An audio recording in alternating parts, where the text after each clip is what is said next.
செம்மணி படுகொலையை கண்டித்து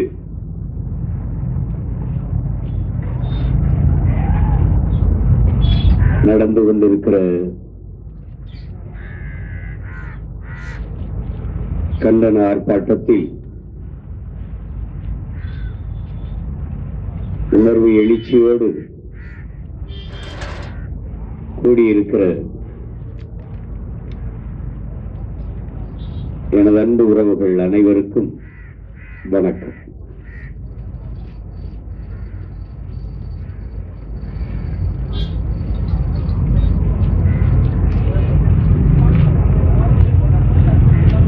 இங்கே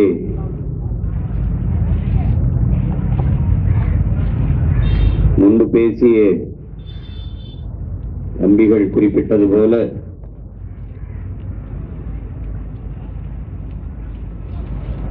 யாதும் ஊரே யாவரும் கேளீர் என்று உலகம் தழுவி நேசித்து நின்ற இனத்தின் பிள்ளைகளை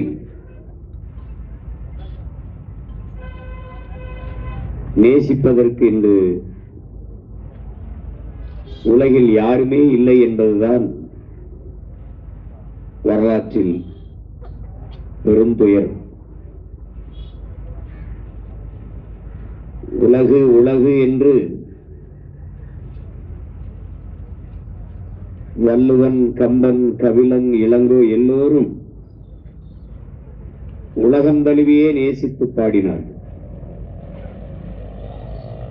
புதியதோர் உலகம் செய்வோம், கெட்ட போரிடும் உலகத்தை வேரோடு சாய்ப்போம் என்று பாடிய புரட்சி பாவலின் பேரனும் பேத்திகளும் அதே போரால் கொல்லப்பட்டதுதான் பெருங்கொடுமை.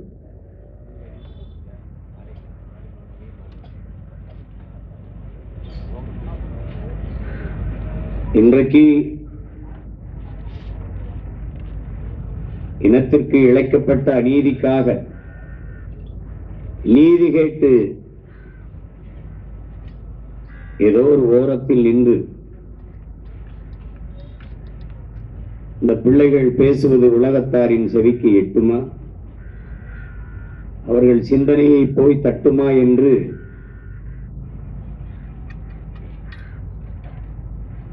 எல்லோரும் கேள்வி எழுப்புகிறார்கள்.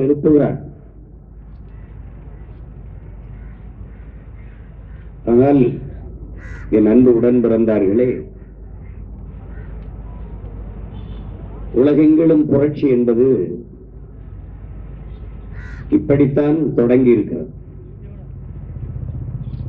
புரட்சிக்கான சிந்தனை என்பது ஒரு தனி மனித சிந்தனையிலிருந்துதான் தொடங்கி இருக்கிறது. வண்டி நிறைய குப்பையானாலும் வண்டி நிறைய நெருப்பை எடுத்துக்கொண்டு யாரும் போவதில்லை. ஒரு தீப்பெட்டி ஒரு தீக்குச்சி தான்.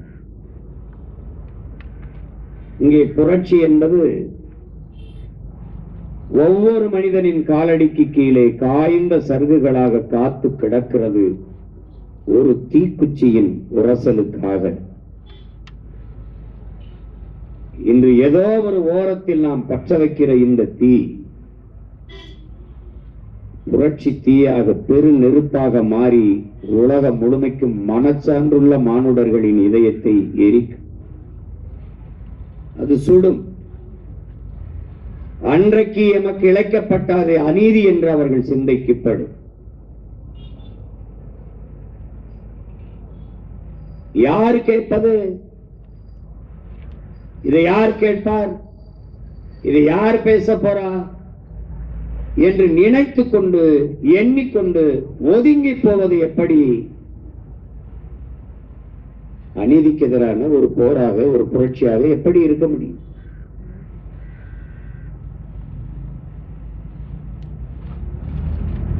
இன்றைக்கு அதிகாரமற்ற எளிய பிள்ளைகளாக நாம் இந்த வீதியில் நின்று பேசிக்கொண்டிருக்கிற இதே சிக்கலை அதிகாரத்தை கைப்பற்றிய பிறகு பல லட்சக்கணக்கான மக்களை திரட்டி வைத்து பேசும்போது அப்பவும் உலக நாடுகள் ஊமையாக கடந்து போடுமா என்ன? செவியை பொத்திக் கொண்டு பேசாமல் இருந்து விடுமா என்ன?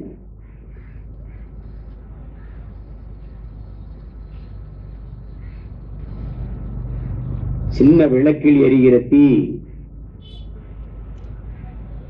வாய்க்கிட்ட இருந்து ஊதுகிற காற்றில் அணைந்து விடுகிறது. ஆனால் அதே நெருப்பு அடர்ந்த காற்றுக்குள் பற்றி எரிகிற போது எந்த காற்று ஊதி அணைத்ததோ அதே காற்று தான் ஊதி ஊதி பெருநெருப்பாக மாற்றுகிறது. நான் மட்டும் சாலையிலே நடந்தால் விபத்தாகிறது. நாம் எல்லோரும் சேர்ந்து நடந்தால் போக்குவரத்து நிறுத்தமாகிறது. இதுதான் புரட்சி. என் அன்பு உடன் பிறந்தார்களே, இதுதான் புரட்சி.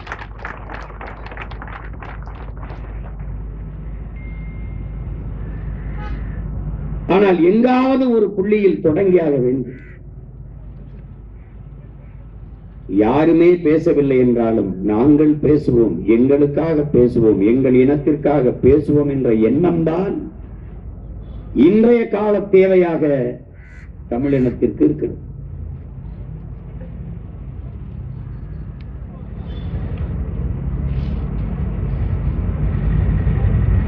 இலங்கை என்கிற நாடு விடுதலை அடைந்ததில் இருந்து விடுதலைக்கு இருவரும் இனங்களும் போராடித்தான் விடுதலையை பெற்று கெடுவாய்ப்பாக இந்திய பெருநிலத்தில் இந்திய தாய்மொழியாக கொண்டவரிடத்திலே விடுதலை போனது போல அங்கே சிங்களரிடத்திலே விடுதலை ஒப்படைக்கப்பட்டு சகோதர இனம்தானே என்று பேரன்பிலும் பெருந்தன்மையிலும் நமது மக்கள் அவர்கள் அதிகாரத்திற்கு வந்த பிறகு தமிழ் மக்கள் தமிழ் மொழி இரண்டாந்தர மொழியாக இரண்டாந்தர குடிமக்களாக தள்ளப்பட்டு ஆட்சி அதிகாரங்களில் நிராகரிக்கப்பட்டு இராணுவத்தில் கூட பங்கேற்க முடியாத ஒரு கட்டுப்பாடு விதிக்கப்பட்டு சிங்கள பௌத்தம்தான் நாட்டை ஆள முடியும் என்கிற சட்ட திருத்தம் கொண்டு வரப்பட்டு சொந்த நாட்டிலே அடிமைகளாக வாழ்கிற சூழல் உருவானது.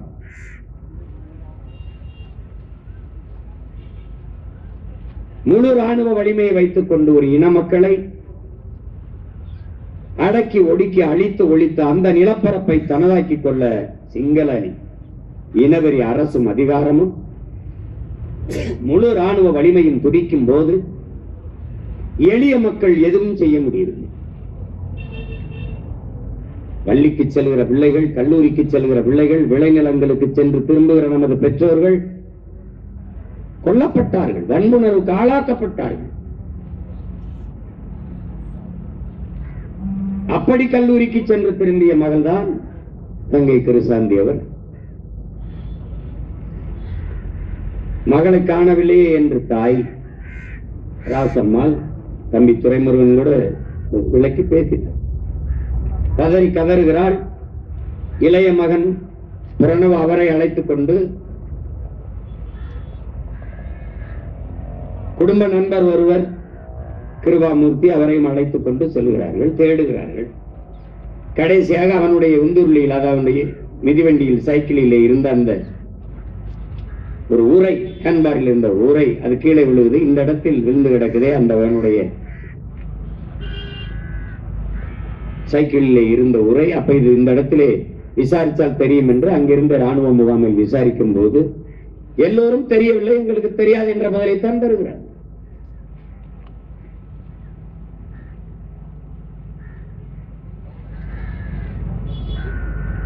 பிறகு பல கால போராட்டங்களுக்கு பிறகு அப்போது ஒன்றும் செய்ய முடியாத சூழலில் கொழும்பிலே இருந்த ஒரு சட்டத்தரணி பூபாலன் என்கிற ஒரு மாந்தனையும் உள்ள மகன், அவர் அதை வழக்காக்குகிறார். அந்த நேரத்திலே பாராளுமன்றத்தில் இருந்த மதிப்பிற்குரிய பெருந்தகை நம்முடைய ஐயா ஜோசப் பரராஜ சிங்கம், தெரியும் உங்களுக்கு, தேவாலயத்தில் கிறிஸ்துமஸ் பண்டிகையப்ப வழிபட்டுக் கொண்டிருந்தவர் சுட்டுக் கொல்லப்பட்டார், ரத்த சகிதியிலே வீழ்ந்து. காரணம், அவர் புலிகளுக்கு ஆதரவாக இருந்தார், பேசினார் என்பதற்காகவே சுட்டுக் கொல்லப்பட்டார் தேவாலயத்திலே, வழிபாட்டு தலத்திலே. அப்போதெல்லாம் நாங்கள் சிறுவர்கள், எல்லா கட்சிகளும் போராடும் போது நாங்கள்லாம் பங்கேற்று போராடினோம் அவர் கொலைக்கு. 2007ஆம் ஆண்டு கனடாவிலே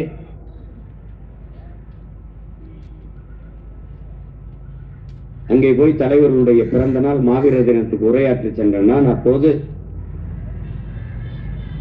கூடியிருக்கிற இப்படி அரங்கிலே கூடியிருக்கிற மக்களுக்கு இடையே அழைத்து போக விடுவதில்லை தலைவர். பின்வழியே தான் ஏற்றி வர வேண்டும், பேசி பின்வழியே அழைத்து சென்று விட வேண்டும். ஏனால் பாதுகாப்பு இருக்காது என்று எனக்கு அனுமதிக்கவில்லை.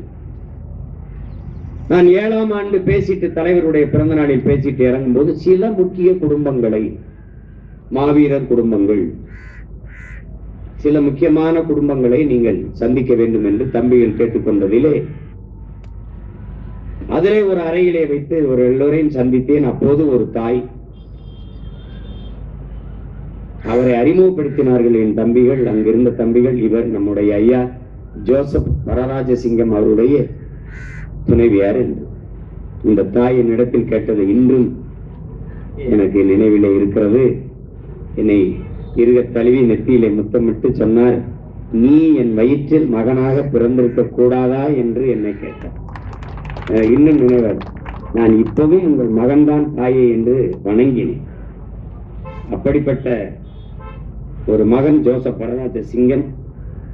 அவர் இந்த பூபாலன் அவருடைய வழக்கை எடுத்து இலங்கை நாடாளுமன்றத்திலே அழுத்தம் கொடுத்து பேசுகிறார். அப்போது அதிபராக இருந்த சந்திரிகா அவர்கள் அழுத்தம் நெருக்கடி காரணமாக அந்த விசாரணைக்கு உத்தரவிட்டார்.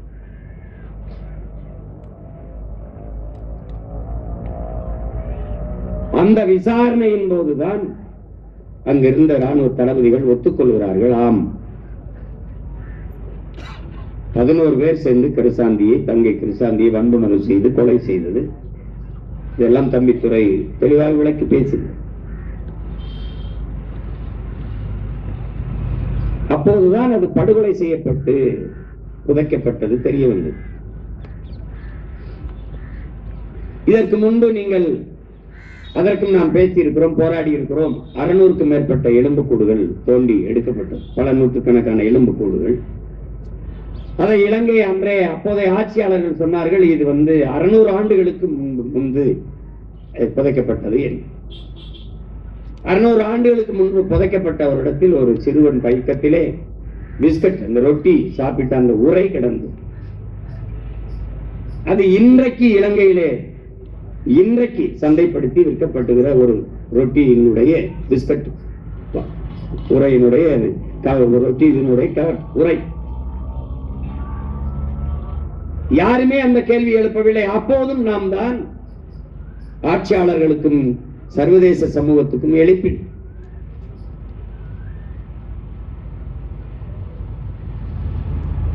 இதைவிட கொடுமை,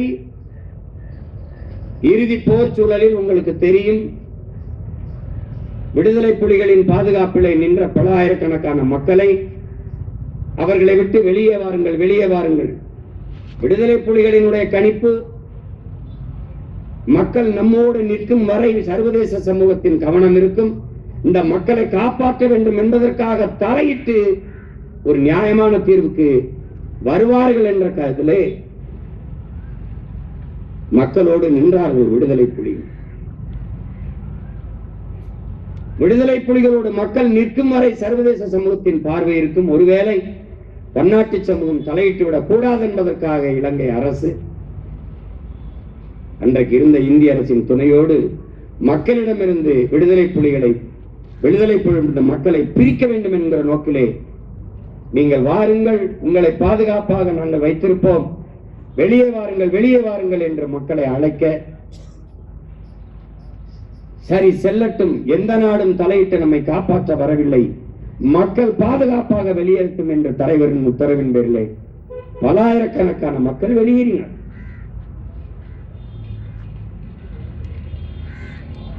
அப்படி போனவர்களில் நம்முடைய அண்ணன் பூலித்தேவனும் நடேசன் அவர்களும் இன்னும் சில தளபதிகளும் 300 பேர் சென்றார்கள். இங்கே இருக்கிற அரசியல் கட்சி தலைவர்கள் உங்களுக்கு தெரியும், பேரெல்லாம் சொல்ல வேண்டியதில்லை. வெள்ளை கொடி ஏந்தி போங்கள் என்று சொன்னவர்கள் இப்பவும் அதிகாரத்தில் இருக்கிறார்.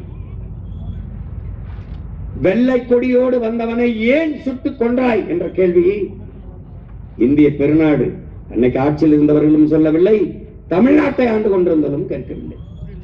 ஒரு சமாதான கொடியோடு சரணடைய வந்தவனை ஏன் கொன்றாய் என்ற கேள்வியை பன்னாட்டு சமூகமும் இந்திய பெருநாடும் எவரும் எழுப்பவில்லை. குறிப்பாக தமிழ்நாட்டை ஆண்டவர்கள் வெள்ளை கொடியோடு போய் சரணடையுங்கள் என்று சொன்னவர்களும் கேட்கவில்லை. கொன்று குவித்து போட்டார்கள் 300 பேரையும். அதிலே அண்ணன் நடேசன் பூலித்தேவன் எல்லாம் உடல் எல்லாம் கொப்பளங்களாக வெந்து கிடந்ததை காட்சியிற்கு பார்க்கலாம். அப்படியாக 10,000க்கும் மேற்பட்ட மக்கள், 50க்கும் மேற்பட்ட பிஞ்சு குழந்தைகளோடு சரணடைந்தார்கள் நம் மக்கள். இன்று வரை காணாமல் ஆக்கப்பட்ட எங்கள் பிள்ளைகள் எங்கே? விசாரணை என்று விசாரணைக்கு என்று அழைத்து செல்லப்பட்ட எங்கள் பிள்ளைகள் எங்கே? என் கணவன் எங்கே? என் மகன் எங்கே என்று, என் தம்பி எங்கே? என் தங்கை என்று இன்னும் நமது மக்கள் பதாகையோடு போராடி கொண்டிருப்பதை நீங்கள் பார்க்கிறீர்கள்.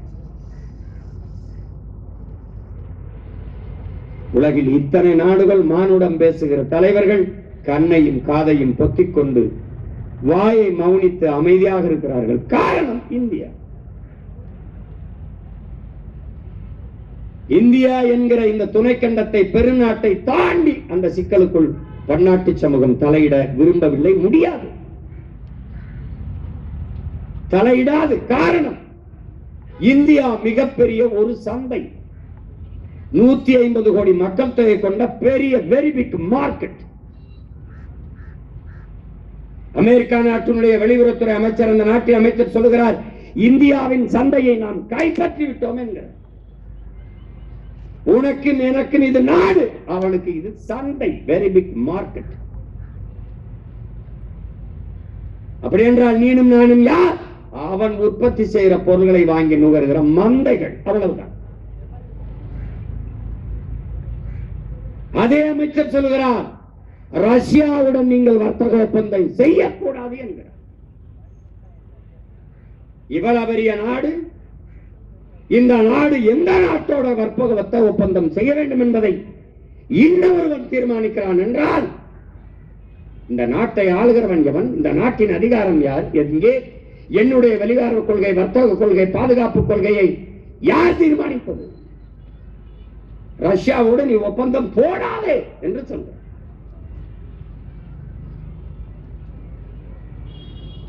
எவ்வளவு முயற்சிகள் இறுதி போரிலே, எவ்வளவு பெரிய நாட்டு அதிபர்களிடத்திலே கெஞ்சினோம், கதறினோம், பேசினோம். எல்லா நாடுகளும் சொன்ன ஒரே பதில், what about India says? India என்ன சொல்லுது? இதான் இருக்கிற சிக்கல். தெற்காசியாவிலே மிகப்பெரிய துணைக்கண்டம் இந்தியா. இந்தியாவின் இசைவில்லாத, ஆதரவில்லாது எந்த ஒரு நாடும் பிறக்க முடியாது. இந்தியா இசைவு தந்தது பங்களாதேஷ், இந்தியா ஏற்றுக்கொண்டது தெற்கு சூடான்.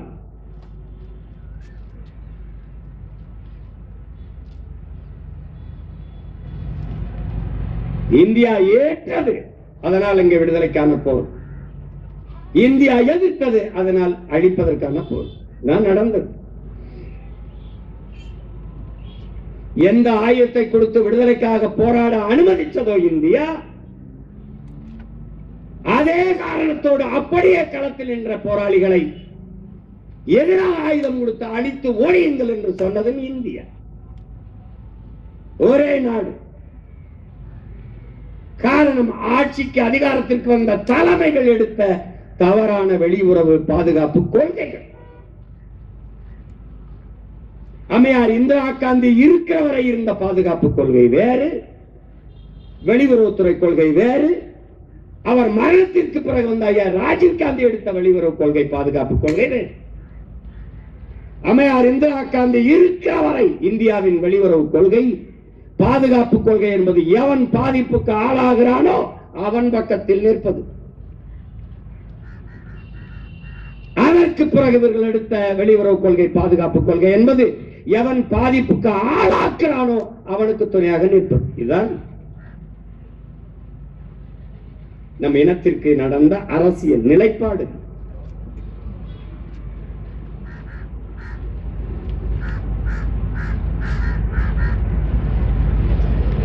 இதிலே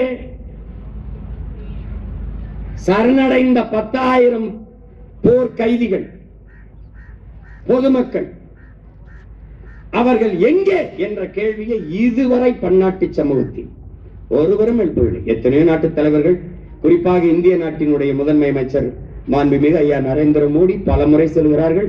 இந்த நாட்டில் முதல்வராக இருந்தவர்கள் ஒருவர் கூட கேட்கவில்லை. 39 நாடாளுமன்ற உறுப்பினர்கள் கடந்து இப்போது 40 நாடாளுமன்ற உறுப்பினர்கள் நடந்து போய்கொண்டிருக்கிறது. ஒருவர் கூட இந்த கேள்வியை எழுப்பவில்லை. என் இன சொந்தங்களை சரணடைய சொன்னாய், பச்சிலம் குழந்தைகளோடு சரணடைந்தார்களே அவர்கள் எங்கே என்ற கேள்வியை ஒருவனும் எழுப்பவில்லை. ராஜபக்சே பதவிக்காலம் முடிந்து சிறிசேனா வந்தார், கேள்வி எழுப்பப்பட்டது 10,000 பேர் சரணடைந்தார்களே அவர்கள் எங்கே? மிக சாதாரணமாக எல்லோரும் செத்து போனார்கள், முடித்து விட்டார். 10,000 பேர் போரில் குண்டு வீசி கொல்லப்பட்டவர்கள் அல்ல, பாதுகாப்பாக வைத்திருக்கிறோம் வாருங்கள் என்று அழைத்து